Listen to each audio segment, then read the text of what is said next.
শেখ হাসিনা কেন কিছু না বলে পালিয়ে গেলেন? আপনারা শেখ হাসিনার কাছে জবাবদিহিতা চান। আওয়ামী লীগের নেতাকর্মীদের উদ্দেশ্যে এসব কথা বলেন আইন উপদেষ্টা অধ্যাপক আসিফ নজরুল। মঙ্গলবার সাংবাদিকদের কাছে আইন উপদেষ্টা বলেন, পতনের 2-3 দিন আগে নিজের পরিবার, আত্মীয় স্বজনদের পাঠিয়ে দিয়ে শেখ হাসিনা পালিয়ে গেলেন। আর এখন দেশকে অস্থিতিশীল করতে ফোনালা ফাঁস করে নেতাকর্মীদের উস্কানি দেওয়া হচ্ছে।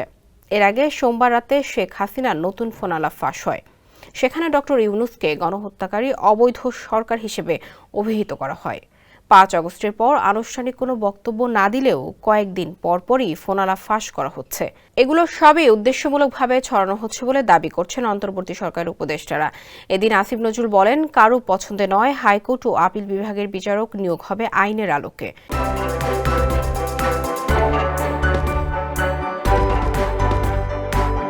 এছাড়া সাইবার সিকিউরিটি আইন বাতিল করা হবে।